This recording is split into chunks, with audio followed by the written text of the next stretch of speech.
Hello friends, welcome to V-GYAN Shala.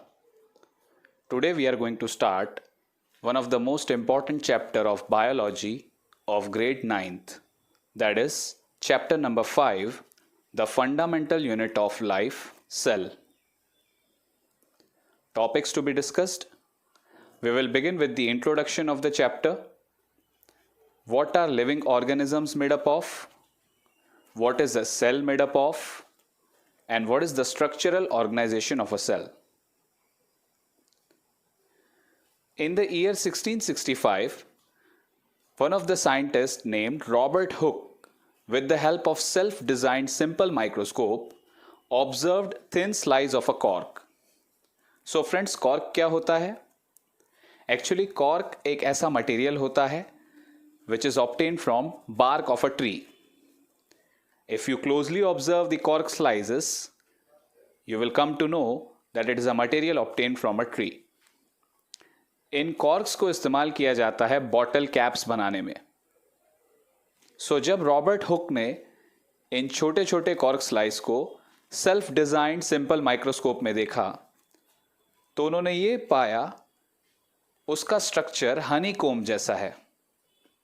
Like in honeycomb, you see small compartments. In the same way, you will observe small compartments when you observe slice of thin cork under a microscope. Robert Hooke called these boxes as cells. Actually, cell एक Latin शब्द है जिसका English में मतलब होता है little room. This may seem to be a very small and insignificant incident, but it is very important in the history of science. This was the very first time that someone had observed that living things appear to consist of separate units, which we call as cell. Actually, cell एक बहुत ही insignificant शब्द है जिसका biology से कोई mail नहीं खाता. Still, आज तक हम इन छोटे यूनिट्स को डिस्क्राइब करने के लिए सेल शब्द का इस्तेमाल करते हैं. So let us find out some more interesting facts about cells. What are living organisms made up of? In order to understand this, let us perform an activity. We have to take a small piece from an onion bulb. एक कटा हुआ प्याज लेना है हमें, और उस कटे हुए प्याज का जो इनर कर्व सरफेस है वहां से फोर्सेप्स की मदद से उसका एपिडर्मल लेयर रिमूव करना है. Put this layer immediately in a watch glass containing water in order to prevent the peel from getting folded or getting dry. Take a glass slide, put a drop of water on it, and transfer a small piece of the peel from the watch glass to the slide with the help of thin brush. Make sure that the peel is perfectly flat on the slide. Now, we put a drop of safranin solution on this piece followed by a cover slip. So friends, let me tell you, safranin is one kind of a stain which is used to color different parts of the cell. Cell को properly observe करने के लिए हमें इस stand का इस्तेमाल करना पड़ता है, अदरवाइज सेल को आप प्रॉपरली देख नहीं पाओगे. So we make use of safranin solution. Take care to avoid air bubbles while putting the cover slip with the help of a mounting needle. So friends, जैसे ही आपने सैफ्रनिन सॉल्यूशन ऑनियन के पील पे डाल दिया, उसके बाद उसे आपको कवर स्लिप से कवर कर देना है. एंड ये ध्यान देना है कि कवर स्लिप लगाते समय उसमें एयर बबल्स ना रह जाएं, अदरवाइज आप एयर बबल्स की वजह से सेल का पार्ट प्रॉपरली नहीं देख पाओगे. Now ask your teacher for help. We have prepared a temporary mount of onion peel. We can observe this slide under low power followed by high powers of a compound microscope. Now we have taken a medium-sized onion, a watch glass containing water, safranin solution and glycerin. Now first of all, we will peel out the outer portion of onion, and with the help of forceps, we will remove the epidermal layer of onion. As you can see, very carefully we have to take out this inner layer in such a way that it does not get folded. So try to peel it slowly.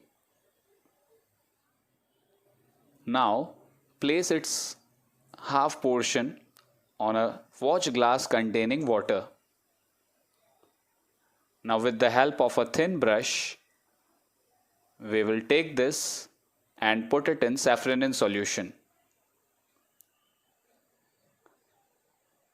Now from safranin solution, we will again place it on a watch glass containing water so that we can dilute the stain. Now from this watch glass, we will carefully place this peel on a rectangular glass slide. Add 1 drop of glycerin on this so that it retains the moisture on the peel. Now carefully put a cover slip using a mounting needle to avoid air bubbles.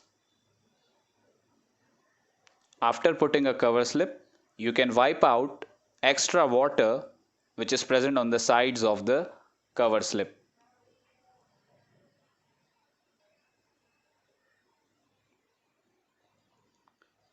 Now we can observe this cell under a microscope, which will give us this kind of an image. What do we observe as we look through the lens? Can we draw the structures that we are able to see through the microscope on an observation sheet?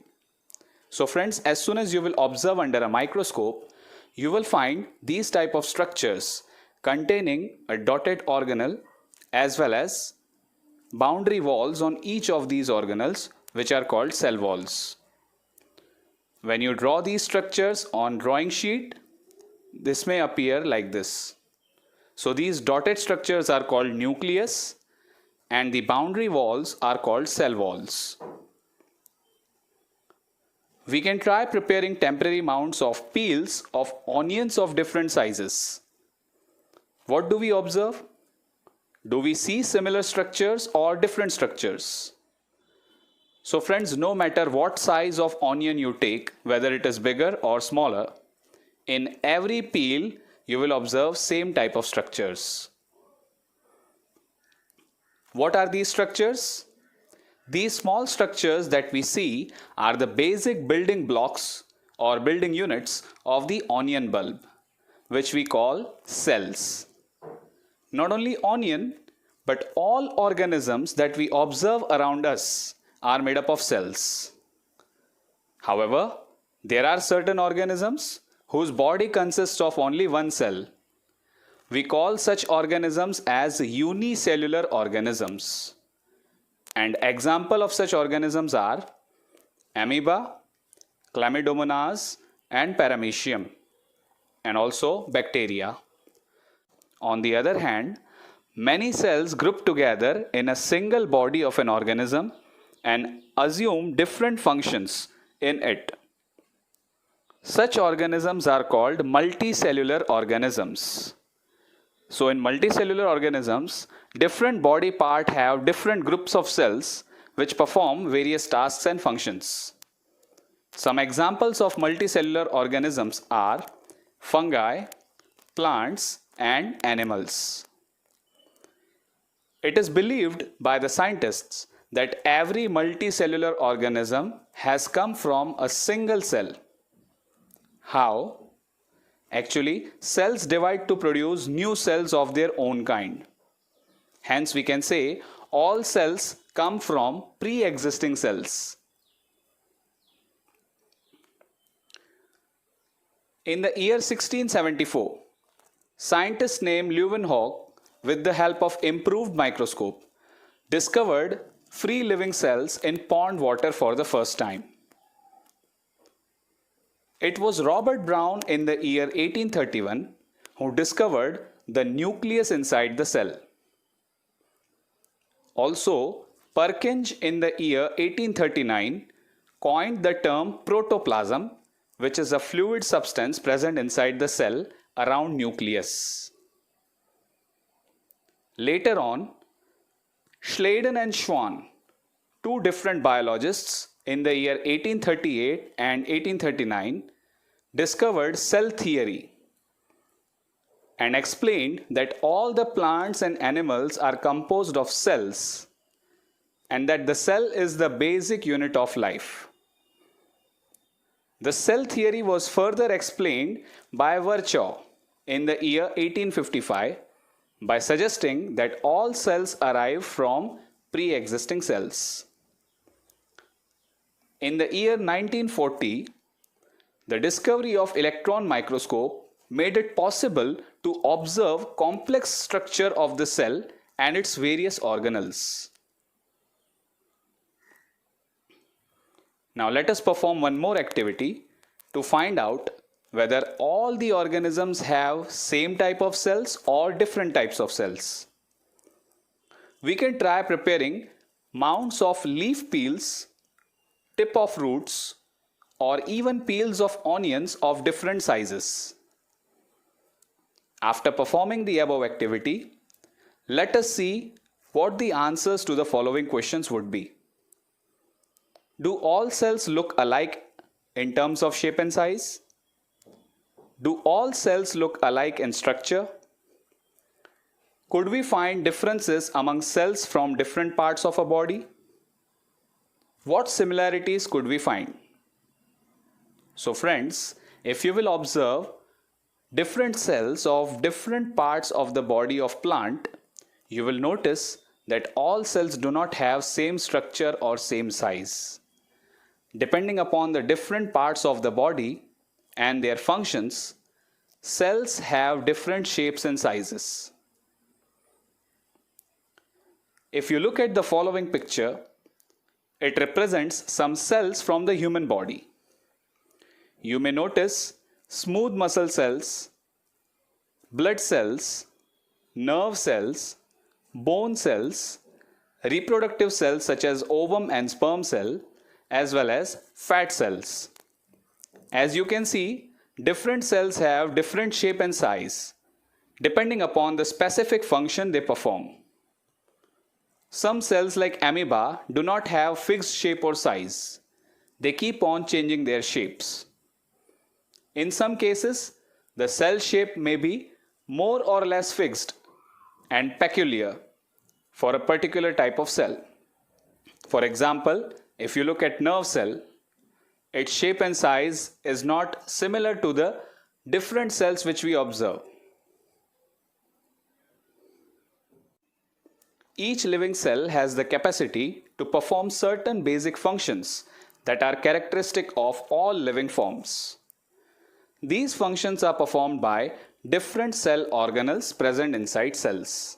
Friends, cell के अंदर भी और छोटे छोटे organelles मौजूद होते हैं जो सेल को जिंदा रखने के लिए अलग अलग टास्क परफॉर्म करते हैं, जैसे for example making of some materials like proteins, lipids and fats, और clearing up the dead organelles और waste material present inside the cell. ये सभी ऑर्गेनल्स एक साथ मिलके एक बेसिक यूनिट बनाते हैं जिसे हम सेल कहते हैं. So it is interesting that all cells are found to have the same organelles, no matter what their function is or what organism they are found in. So friends, जितने भी cells आपने आगे देखे, चाहे उनका कैसा भी shape हो, कैसा भी size हो, उन सभी में ये common organelles आपको देखने मिलेंगे. So what is cell made up of? What is the structural organization of a cell? हमने आगे की ऑनियन पील वाली एक्टिविटी में देखा कि सेल के अंदर बेसिक 3 पार्ट्स मौजूद थे. सबसे पहला सेल वॉल जो प्लांट सेल्स में होता है, and cell membrane which is the outer covering of the cell. The second part is nucleus which is located at the centre, and the third part is the fluid substance which is called cytoplasm present between cell membrane and nucleus. All activities inside the cell and interactions of the cell with its environment are possible due to these features. Now let us see how. Plasma membrane or cell membrane. It is the outermost covering of the cell that separates the contents of the cell from its external environment. The plasma membrane allows or permits the entry and exit of some materials in and out of the cell. It also prevents movement of some other materials. Hence, the cell membrane is also called a selectively permeable membrane. If you closely observe the cell membrane, it is made up of lipids, proteins, and some fat molecules. It is a very thin and delicate membrane that allows only selective substances to pass through it. How does the movement of substances take place into the cell? How do substances move out of the cell? Now, some substances such as carbon dioxide or oxygen can move across the cell membrane by a process called diffusion. We have already studied about diffusion in previous chapters, which is defined as spontaneous movement of a substance from a region of higher concentration to region of lower concentration. So let's take an example. Exchange of gases such as carbon dioxide and oxygen takes place by diffusion. Now, how does this exchange takes place? See, when the concentration of carbon dioxide inside the cell is high compared to the outer environment, then carbon dioxide will move from a region of higher concentration, that is inside, to lower concentration, that is outside. That means carbon dioxide will move out of the cell. Similarly, oxygen enters the cell by the process of diffusion in the same manner. When the level or concentration of oxygen outside the cell is more and inside the cell is less, then the oxygen will move inside the cell. Thus, we can say diffusion plays an important role in gaseous exchange between the cells as well as its external environment. Water also obeys the law of diffusion. Now, water also moves inside or outside the cell by the same law, that is diffusion. The movement of water molecules through such a selectively permeable membrane is called osmosis. So we can say exchange of water takes place by the process of osmosis. So let us understand what is osmosis. Osmosis is defined as the passage of water from a region of high water concentration to the region of low water concentration through cell membrane till the equilibrium is reached. Now let us understand how osmosis takes place. What will happen if we put an animal cell or a plant cell into a solution of sugar or salt in water? One of the following three things could happen due to osmosis. Number 1, hypotonic solution. If the concentration of water around the cell is more than that inside the cell, then water enters into the cell through osmosis. Such type of solution is known as hypotonic solution. As water enters inside the cell, it swells up. Now, in order to understand this, we can take an example of orbes. You might have seen that orbes initially are very small in size. As soon as you will add them in water, they will swell up and increase their size. So, this is one type of an example of osmosis. This is the same way how cells behave. When the cell has lower water concentration inside compared to the outer region, then the water will move inside the cell and the cell will swell up just like these orbes. So such a solution is known as hypotonic solution. Number 2, isotonic solution. If the concentration of water is same inside as well as outside the cell, then there will be no exchange of water taking place between both the environments. Such type of solution is known as isotonic solution. Number 3, hypertonic solution. Now, if the concentration of water outside the cell is less than inside the cell, then water moves out of the cell by the process of osmosis. Such type of solution is known as hypertonic solution. Due to this phenomena, cell shrinks, and such a process in which water moves out of the cell due to hypertonic solution, it is called plasmolysis. So you can see, as cell is kept in the environment containing less water, then water will move out of the cell and the cell will shrink. Such type of solution is called hypertonic solution. Activity 3. Osmosis with an egg. We have to remove the shell of an egg by dissolving it in dilute hydrochloric acid. The harder shell outside the egg is made up of calcium carbonate. As soon as you will add it in hydrochloric acid, the acid will decompose this shell into carbon dioxide. In this way, you will observe the outer thinner skin of the egg, which we can consider as plasma membrane. Now, we have to put the egg in pure water and observe after 5 minutes. What do we observe? The egg swells because water passes into it by osmosis. This can be considered an example of hypotonic solution. Again, place a similar de-shelled egg into a concentrated salt solution and observe for 5 minutes. Now the egg will shrink. Why this happens? This is because water passes out of the egg solution into the salt solution. Because the salt solution is more concentrated. That means it has more amount of solute compared to solvent. Such solutions are known as hypertonic solutions. So as mentioned in the activity, we have taken 2 eggs inside a beaker.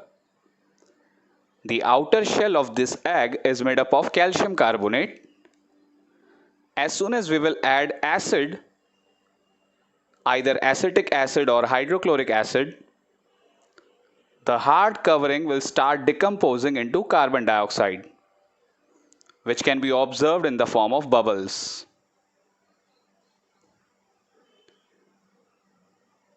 After some time, you will notice there is no hard covering but a thin membrane around the egg. Now we will put one of the egg in pure water or distilled water and another egg in corn syrup.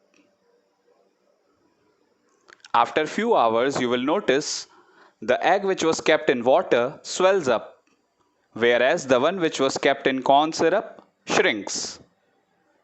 So unicellular freshwater organisms and most plant cells tend to gain water through osmosis. Absorption of water by plant roots is also an example of osmosis. Thus, diffusion is important in exchange of gases and water in the life of a cell. In addition to this, the cell also obtains nutrition from its environment. Different molecules move in and out of the cell through a type of transport which requires use of energy. The plasma membrane is flexible and is made up of organic molecules called lipids and proteins. However, we can observe the structure of plasma membrane only through an electron microscope, since it is very small in size. The flexibility of cell membrane also enables the cell to engulf in food and other materials from its external environment. Such processes are known as endocytosis. An example of endocytosis can be seen in amoeba. You might have seen that cell membrane of amoeba is flexible and continuously changes its shape. Whenever amoeba counters a food particle around it, it extends its cell membrane in the form of finger-like projection, which we call as pseudopodia, to capture the food. So in this process, amoeba engulfs the food with the help of cell membrane, which we also call as endocytosis. Now the next organelle which we are going to discuss about is cell wall. In addition to plasma membrane, plant cells have another rigid outer covering called the cell wall. If you closely observe the structure of onion cells, you will notice a thicker wall around their cell membrane, which is also known as cell wall. Cell wall lies outside the plasma membrane. The plant cell wall is mainly composed of cellulose, which is a complex substance and provides structural strength to plants. When a living plant cell loses water through osmosis, there is a shrinkage or contraction of the contents of the cell away from the cell wall. This phenomena is known as plasmolysis. Now we can observe this phenomena by performing following activity. Mount the peel of a royo leaf in water on a slide and examine cells under the high power of a microscope. Note the small green granules which are called chloroplasts. They contain a green substance which is called chlorophyll. Put a strong sugar solution or salt solution on the mounted leaf on the slide. Wait for a few minutes and observe under a microscope. What do we observe? Place some royo leaves in boiling water for a few minutes. This kills the cells. Then mount one leaf on a slide and observe it under a microscope. Put a strong solution of sugar or salt on the mounted leaf on the slide. Wait for a few minutes and observe it again. What do we find? Did plasmolysis occur now? So friends, these are the royo leaves. As you can see in the image, we will take a royo leaf and we will peel out the epidermal layer of this leaf with the help of a forceps. Now put this on glass slide. Now we have to add two different concentrated solutions of sodium chloride on this leaf. On the first slide, I have added 0.1 concentrated solution, and on the other slide, we make use of 5% concentrated solution of sodium chloride. Now, we will put a cover slip with the help of mounting needle and observe this under a microscope. So friends, we can see that when plant cells are immersed in low concentrated solution, that is 0.1% concentrated solution of sodium chloride, the cells gain water and they swell up. Whereas when the plant cell is placed in highly concentrated sodium chloride solution, the water from the cells moves out. This is known as plasmolysis. However, if you will try the same activity by boiling the leaf, then the cells will die and you won't observe any plasmolysis anymore. What do we infer from this activity? It appears that only living cells and not dead cells are able to absorb water by osmosis. So friends, the main function of cell walls is to permit free entry of substances. Since it is the dead organelle of the cell, it allows all the substances to pass through it. Cell walls permit the cells of plants, fungi, and bacteria to withstand very dilute external media without bursting. In such media, the cells tend to take up water by osmosis. The cells swells, building up pressure against the cell wall. Thereby, the cell wall exerts an equal pressure against the swollen cell. Because of these walls, such cells can withstand much greater changes in the surrounding medium than animal cells.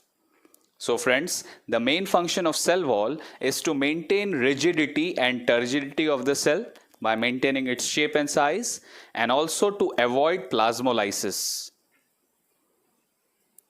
This brings us to the end of first part of chapter number 5, Fundamental Unit of Life, Cell.